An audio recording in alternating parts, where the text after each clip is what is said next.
Welcome to Wils Bach's Song Pod, a show where we dig deep into the songs and artists that move us and how we're moved to craft the songs we write. I'm Tim Wils Bach, and I write, release, and perform music as Wils Bach, and you can find me anywhere you stream music. Let's dig in. Program note for this week's episode, I had a little technical issue with the microphone. That technical issue being, I basically didn't turn it on. You can see it in the picture there, speaking into the nice microphone, but didn't have it actually routed into the recorder. So I'm going to sound a little boomy and echoey this week. I tried a fancy AI-enhanced speech tool that I had, but it ended up making me sound like a robot. So we're just going to go with what we have, but we'll get back to normal pretty soon. My guest today has been playing in various bands in Chicago, Portland, and San Diego since the mid-90s, while consistently writing, recording, and producing hundreds of songs on her own. And in February 2021, she released her debut full-length album, The Restless Dreams of Youth, which earned a nomination for Best Pop Album and Album of the Year in the San Diego Music Awards. She's been hard at work crafting classic power pop and indie rock songs since then, releasing 3 other albums, 2022's Start at the End, which was also nominated for Best Pop Album at the SDMAs, 2023's Tiny Injuries, which got noticed at KCRW and Fader, and just last month released her latest full-length, Good Times for a Change.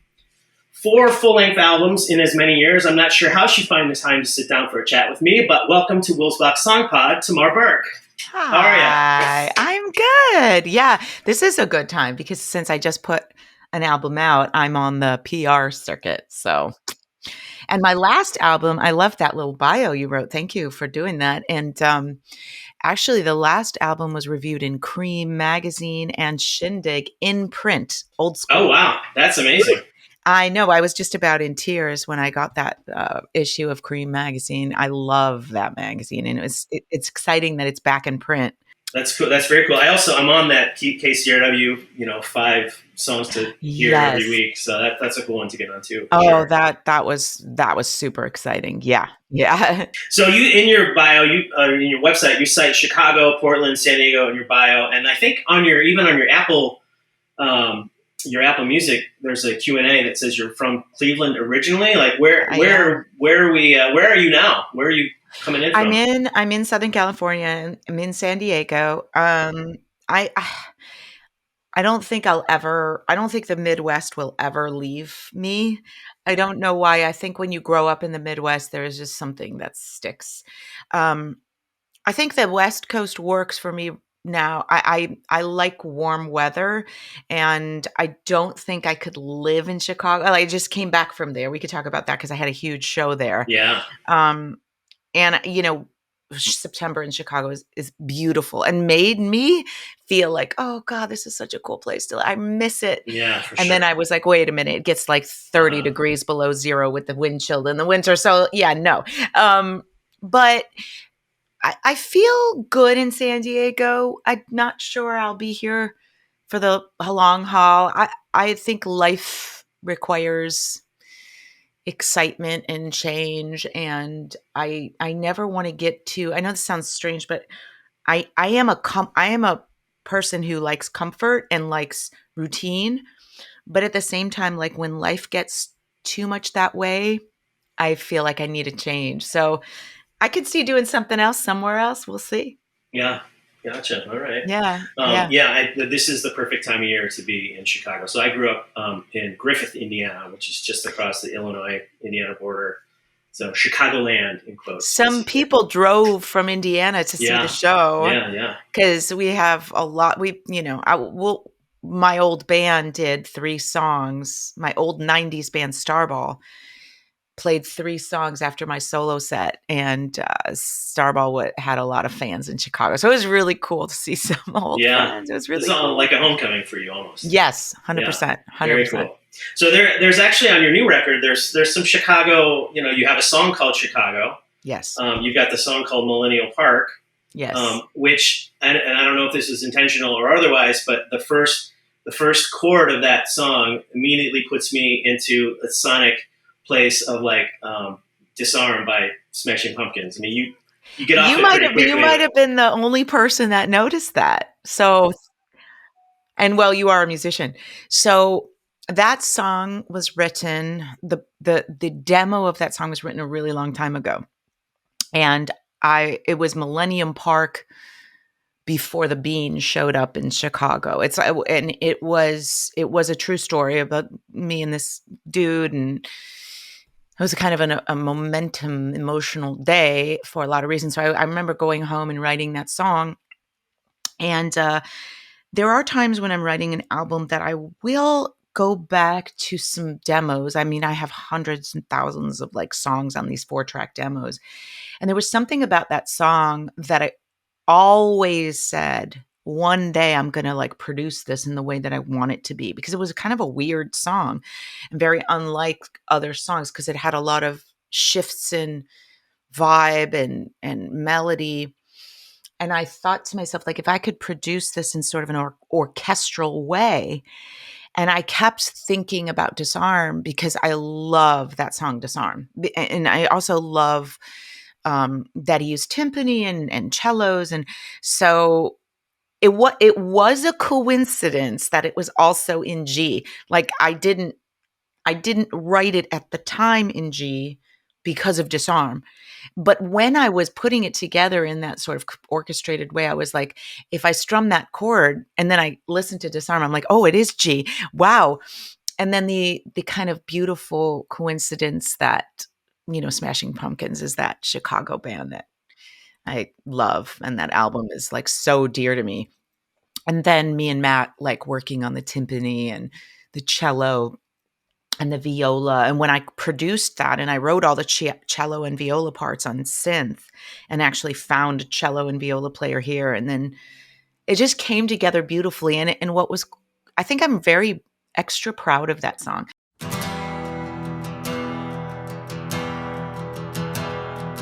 I walked with you to the park next to the metro station.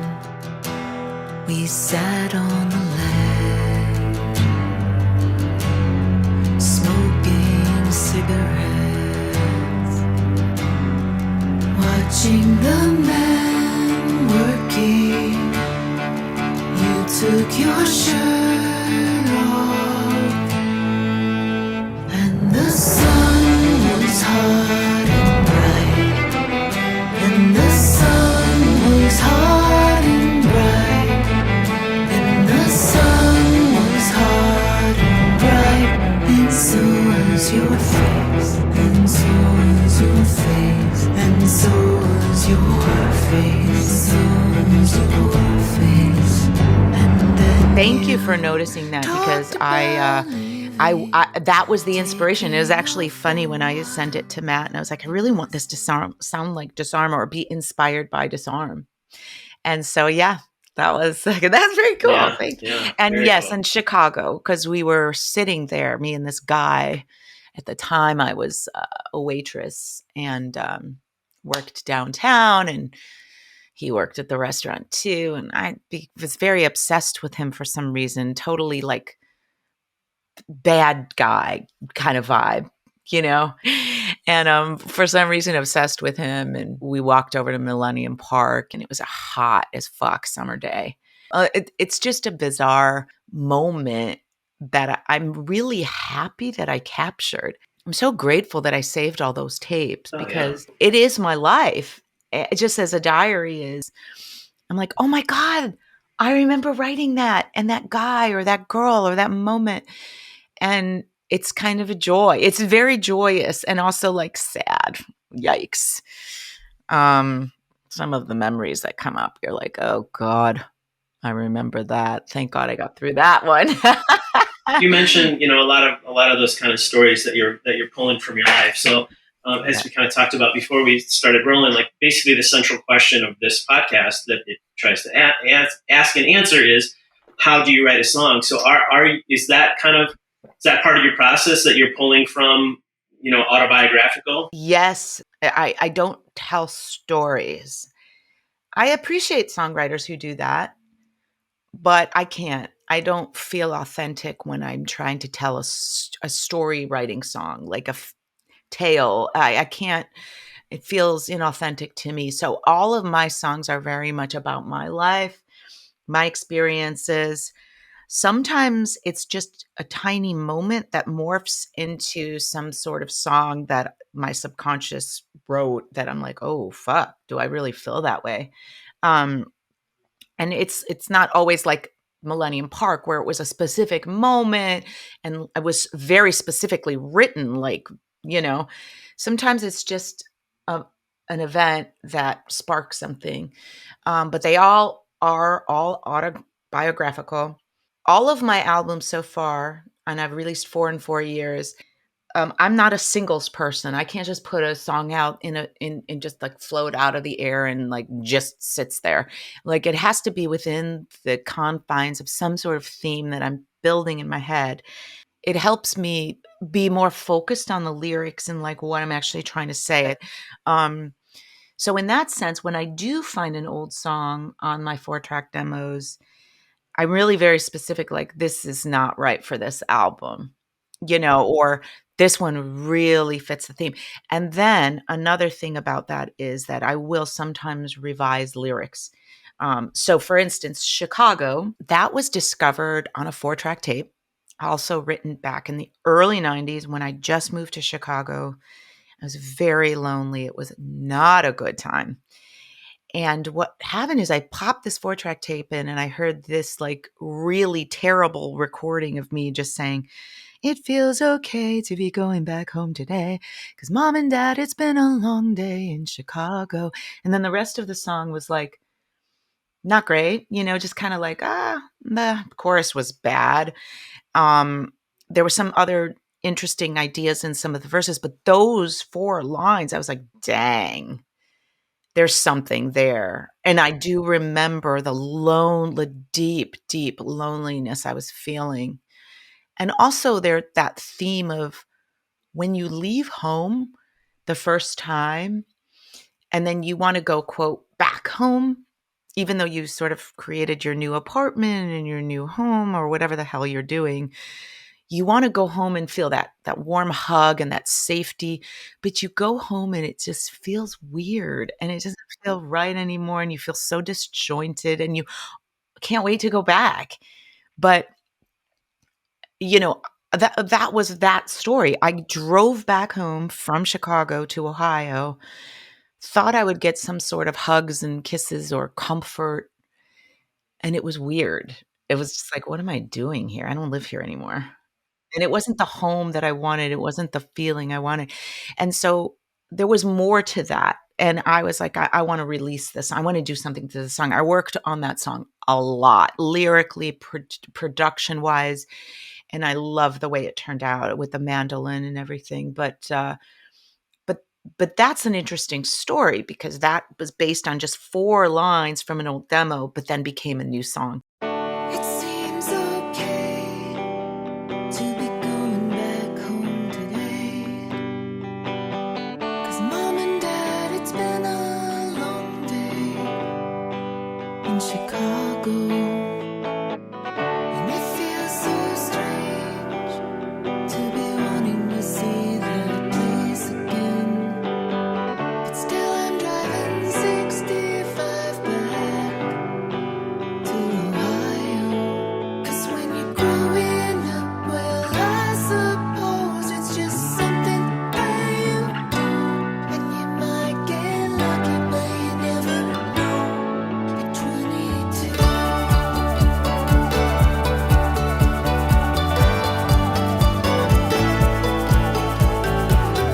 It's not that So, bad. there's no one process for me. Um, and like the first song on the album, Good Impression, is 1000% new, just and actually took me 10 minutes to write the music for that one. And sometimes that happens. I don't know if that happens to you too. It just was like, whoa, that's fun. The lyrics took, a while to like rejigger and just get just right. But when that happens, I actually always say, "Oh, this is shite." Like I sent it to my guitar player to be like, "If could you put something cool on this because I might not put it on the album." In fact, I didn't think I wanted to put it on the album, and when I did think about it, I was like, "It will go on the second side," and then it just kinda crept up to be the first song. sometimes that happens, but I think as songwriters, we think it does it. It's funny. The ones I struggle and struggle and struggle, sometimes they're not very good. And Right. then sometimes they end up being the best. And then the ones that I don't struggle at all on sometimes are really great and catchy. And then there's no rhyme or reason, honestly. Like, that's why it's fascinating. It's a Yeah. mystery and it's fascinating. And it teaches me a lot about myself. And I love the process. As torturous as it can be sometimes, I love the process. It's almost like as a songwriter, you're a conduit. Because I feel the same way with that you just mentioned. Like some of the songs that really take off and have a life of their own, and that an audience reacts to, are the songs that I'm sitting there going, I wrote that in 30 seconds, and I thought it was a throwaway, and it's like what? And so it's almost like you're collecting. You're like an antenna, just kind of collecting whatever's happening around you, and you translate that into the song, and then you just have to let it go, and it's going to be what it's going to be. It's going to be what it's going to be. I mean, I do tinker and tinker and tinker obsessively. I'm not a solo lead player. So let's say I get the song like to a really good place, and I'm like, I do a little bit of a rough solo. Depending on the song, I'll pick the right person for it. Like I do have a guitarist that lives here in San Diego. He's an incredibly creative guitar player, and he's a linear thinker like me. So he'll go through each part of the song and do like these little tiny licks here. So I'm not kidding you, I'll get 50 tracks from him, but they'll come in order of the song. So it's like first verse, and he'll put them in a folder, second, and they're all these tiny little things, because they're not a traditional like lead solo, like unless we're at that part, because he knows that I like texture, and that when I get stuff back from him, it will be hours of me like finding just the right place for it. But it's always like a cool puzzle to put Yeah, together. that's super fun. Yeah, it's super cool. And that's always like challenging, because if I have keyboards or a mandolin already on the song, and then I'm trying not to like have the instruments talk over each other, and then the vocals are there too. It's challenging, but it's cool. It's definitely fun. It's almost writing as collage instead of writing Yes. as a sketch with pencil and paper. So. Yes. All right. You mentioned the Good Impression, which is the first track from your Good Times for a Change. Yes. Actually, before I ask you about that song, tell me about the title of the record, Good Times for a Change.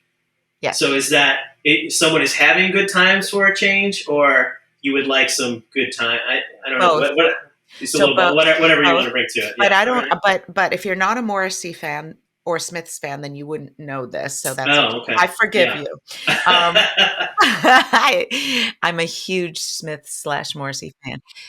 One of my favorite songs of the Smiths is "Please, Please, Please Let Me Get What I Want," and it's just him and acoustic guitar. Johnny Marr, and it's the first line: "Good times for a change. See the luck I've had can make a good man turn bad." So that first line was one of those lines. I don't know if you're like this too, but there's a handful of artists in my life where when a lyric line strikes me to a degree where I feel like, God damn, I wish I would have written that. Like that line. And I felt so strongly about that line when I was putting the songs together for this album that I said, I'm going to make that the title of my album. So it's actually a lyric line from a Smiths song. Okay. Gotcha. Yeah. Nice. Yeah, I didn't. And it does mean both. Yeah. It does mean both. So, good times for a change, or is good times for a change like, will I actually change? I mean, the whole theme of the album is being present, which is a very challenging thing for me to be present. Yeah. But at the same time, looking forward and looking backwards is not always a safe place for me to be either. So the last song of the album called Coming Around to Me Again it really sums up the entire album, because I have a line that says, Someone told me once, the past and future is not the place to be, and now I know just what they mean. So I'll stay right here and face my fear and be somewhere in between. So that's kind of the theme. Did the theme kind of emerge as you were writing those songs, Yeah. or yeah? Okay, so That just that happens. I don't go, this is going to be the theme of my album, and then all these songs start. No. I sat down at the piano and was writing. I was very, very down. It was not a good day. I was feeling really depressed, and I was doing some reading about depression, and like when you have the tendency to be that way, it's always lurking, yeah, and you have to be conscious of that and make an effort to look for happiness. Happiness doesn't just appear. Happiness doesn't just happen. You have to consciously do things to make you happy. And I sat down at the piano and I was writing this, like, these chords, and I just said sorrow is hunting. And I wrote that song and I was like, this is very different for me. Even the production of that song is very different. And I wrote that and I really liked it because it was different and it was more of an epic tale, really. right. And I thought, ooh, is an album coming? Like, is something happening here? Uh, I didn't make a decision, but I just started putting that one down, and then I started thinking about the feeling of my ending of that song. Like the ending of that song, I say, you know, could you tell her that I'm not in? Like, sorrow is hunting. Could you tell her that I'm not in? And what uh, and what that really said to me was like, oh, because I don't always know what my subconscious is going to say. When I said that, I said, oh, maybe I'm finally trying to be conscious of the darkness. I'm not in the darkness anymore. I'm not, depressed necessarily, but I'm like, maybe there's something there. Like, I don't want to be there right now. And that fight against being in the dark place. And that's where the theme started to come. I didn't have the title yet, but I was like, maybe there's something there. Like and that started. That was the first song. Sorrow is hunting. She's outside again. I'll hide in the dark room so she can't see in.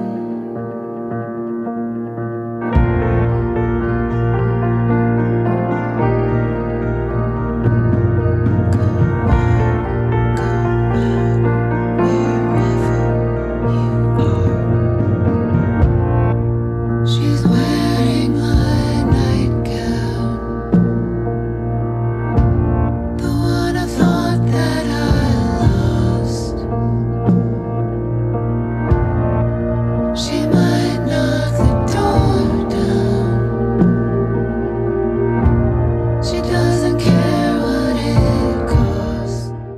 that one definitely was a standout to me. Thank So you. I'm glad to get that. Glad to get that Thank story there. That's pretty cool about how that started. Okay, and then I wanted to ask about Good Impression. Yeah. You mentioned that one was kind of a quick one. I listened to that and I hear a heavy Cars influence. 100%. Yeah. And I had about probably 8 songs or something, maybe 7 songs not mixed, but like recorded. And as I get to those places, I'm looking for energies of the songs that I've already recorded. And I'm like, I feel like I need something fun and something high energy and something that like danceable. And so what was fun about this one was I knew that I wanted it fast. Like, and so I Mhm. started thinking like, what's a cool, like, I'll find a drum loop that was just like this fast tempo. And the drum loop became the inspiration for what I was playing. So Yeah. that sometimes happens, but the tempo And the drum loop that I found, I get very inspired by drums. Drums is like Same. very, Absolutely. very, yeah. And when I found that drum loop, I was like, because I knew that I wanted something to be Carsy and 80s. And so, and I just started like kind of chugging, which is like one of my favorite things to do, that like chuggy Yeah. guitar thing, because it's just in my, I don't know, my DNA to chug on a guitar. And then I was like, oh, this is cool. And I had this sentence written down. I make bad impressions, because it's a joke in my family. It's actually a very true thing.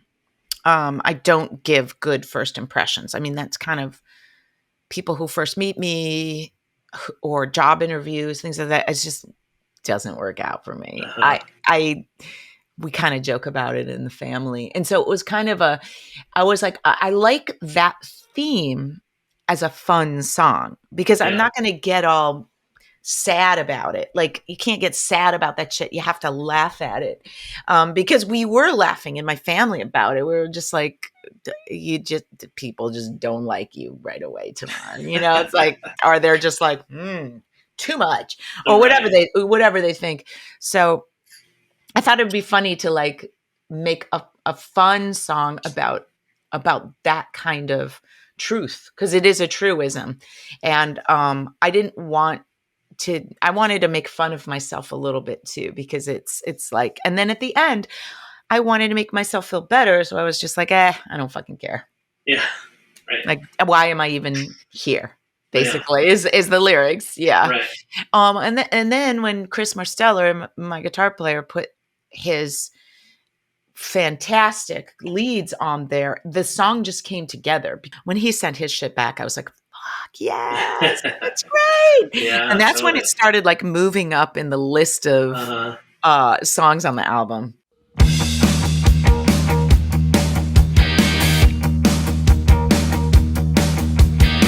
I'm gonna make a good impression on you. I swear, if it's the last thing I do, I'm gonna make a good impression on you. 'Cause historically speaking, it's not something I do. They say that I put up a fight, but I say I misunderstood. They say I always have to be right, but I think I'm just no good at first impressions. Good way to kick off the album, and I love that you think of it the same way that I mentioned earlier. Side 2, which I guess is coming back now that vinyl is big again. But in the era of streaming and singles, it's always, I always feel a certain kinship with people that still think in album length, and not only that, but just side A, side B, and Oh my God, I'm obsessed with that. Yeah. And people make fun of me for it. They're like, nobody fucking listens to it that way. But I have to tell you, I have a lot of fans that buy my vinyl. They buy, whether they listen to it all the time on the vinyl, but they have it and they listen to it on the vinyl. And then, if they're streaming it on their phone or whatever later, but it is very, very important to me how side one, how the order. And it's because I look at this as my artistic statement. I mean, nobody else has to give a shit. If I don't give a shit, then nobody else will. So I take it very seriously. It is a story. It is a mode. And what I love the most is when people say this order is so cool because it's taking me on a journey. And I love that. I love it.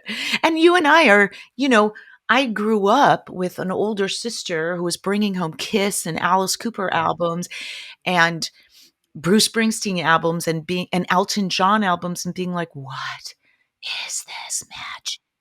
Like, this is magic and secret. And that's really how I felt about it. I would like look at these albums and just feel like some secret society that I just entered. Oh, absolutely. I love that scene in Almost Famous when his sister, leaves him all of his records and and she leaves him little notes on each record, and he puts in the Who's Tommy first. And I can remember that feeling, like he lights a candle and he listens to like the Who, and he's in his room alone, and I can just, the way that this little actor plays it, it's like the look on his face. He's just like, what is this magic? And I always feel that way too about music. It is magic, and I'm very grateful for it. I at the same time, it has tortured me, but I don't know what else I would do. Honestly, I mean, I paint, but it's like I really don't know what else I would do. Yeah, no, so I get that for sure. Put out my first record with a band called Paging Raymond in 2000.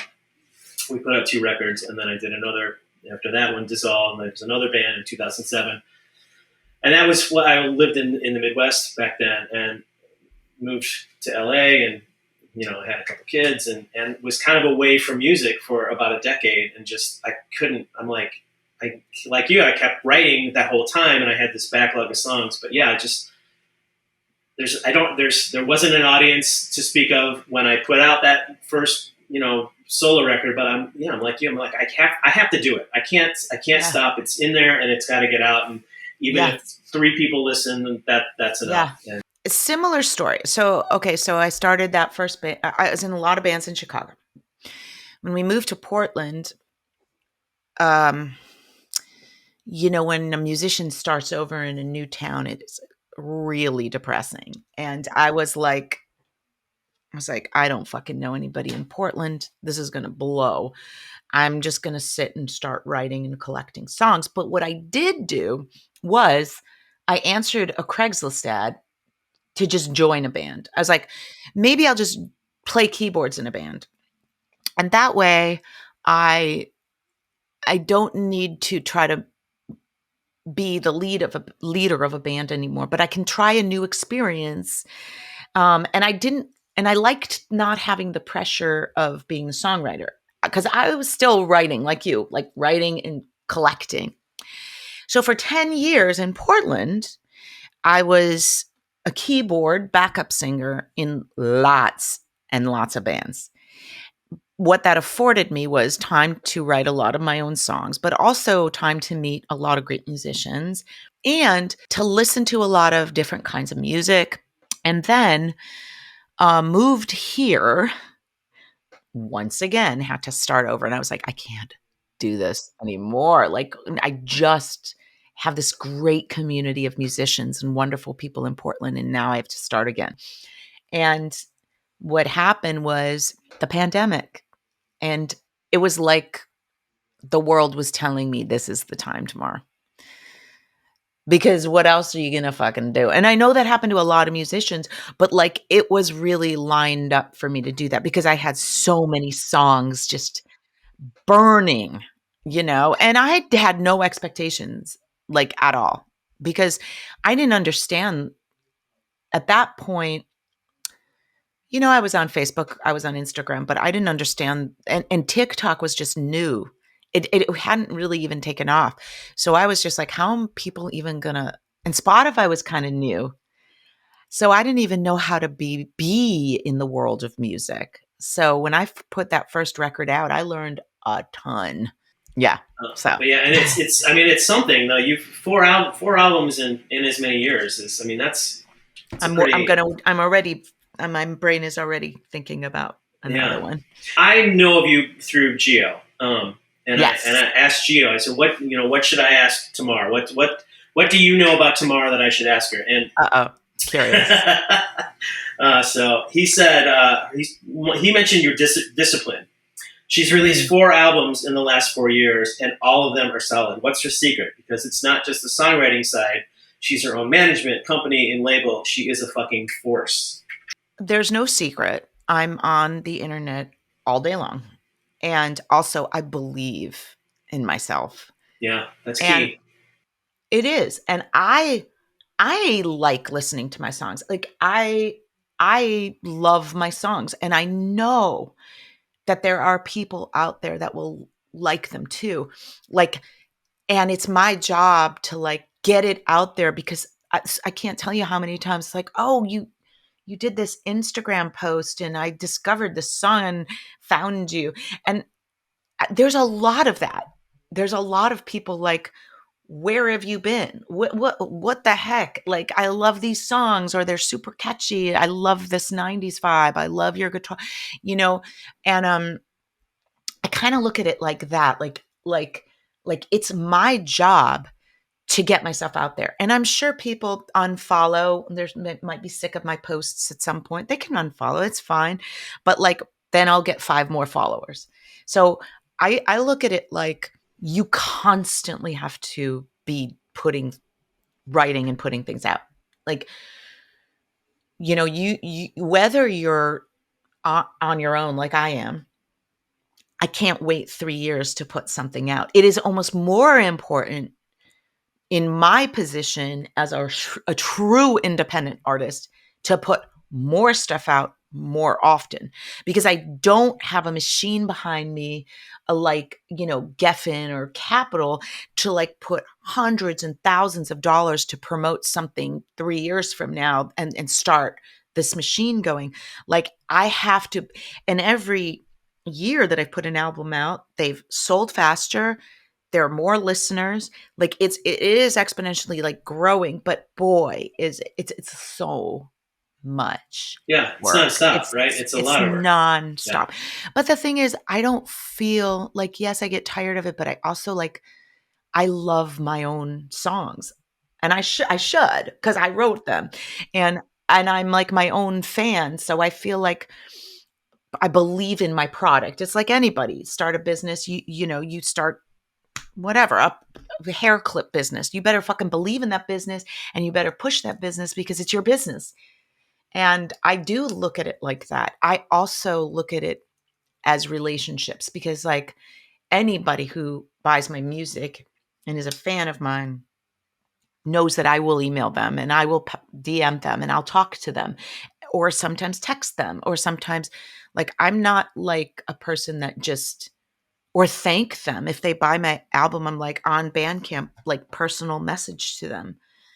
I know their names. Like when I just played Chicago, a guy came up to me and was like, "Oh my God, Tamar, that was so great." I'm like, "I'm so happy that you and your wife came and we were talking." And I was like, "If you should buy one of my records." And I was like, "I have all 4." I'm like, "What's your name?" And he said, you know, his name. And I was like, "Oh, I remember signing all 4 of the records for you over the last 4 years." And I knew who it was. And because I'm there, I'm like fully present with whoever is a part of it because I don't take it for granted. Like somebody to shell out money these days for music is a very big deal. And most people will just stream. So when somebody does shell out $25 for my vinyl, I don't take that for granted. I'm very grateful for anybody and everybody who buys my music. And so I will put it out on vinyl and CD because I know that those people like really like to have those collections. And so do I. I have a big vinyl collection and it is a vibe to sit and have a glass of wine and fucking play records, Absolutely. you know? It's so fun.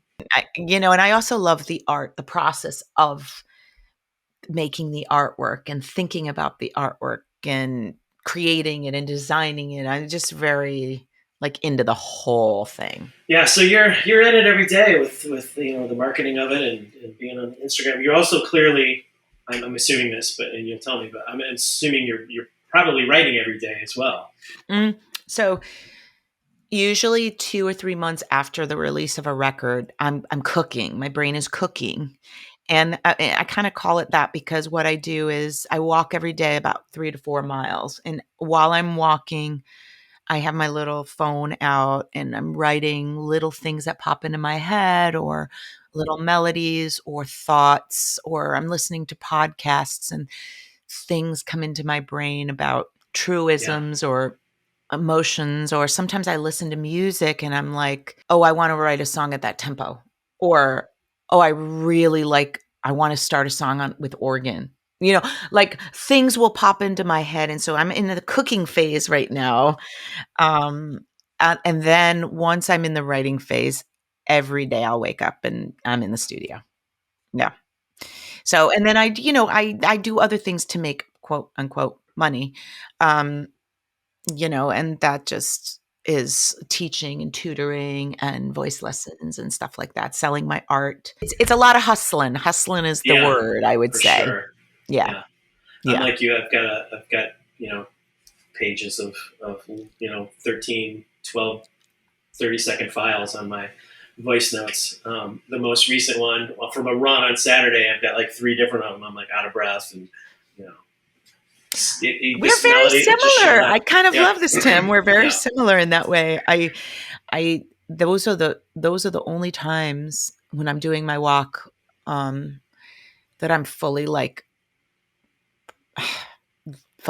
there. Nature is and me alone with music or my head is a very important part of my daily routine, because I get so distracted. In front of the computer, there's a million things to do.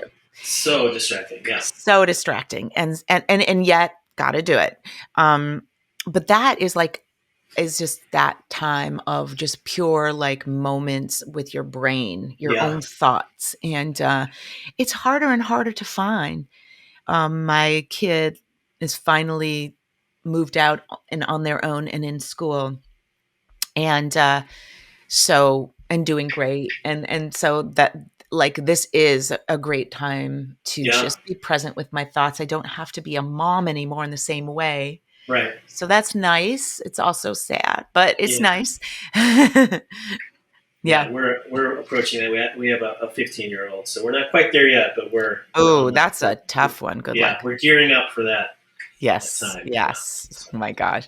Well, Tamar, thank you so much for coming on. This has been a fun conversation. I've enjoyed. Yeah, I really talked your ear off. Sorry about that. Which is for a podcast is perfectly amazing. As I've listened back to the last few episodes I've done, I'm actively sitting here going, just listen, just listen and interact when you can. So I love when someone like you comes on and it just has a lot to say. Thank you, Tim. Thanks for listening to Wils Bach's Song Pod. You've made it this far. Please rate, review, like, love, add, subscribe, do all the things on whatever app it is that you're hearing my voice. That lets the almighty algorithm know that interesting people like you like this show and will serve it up to other cool and interesting people.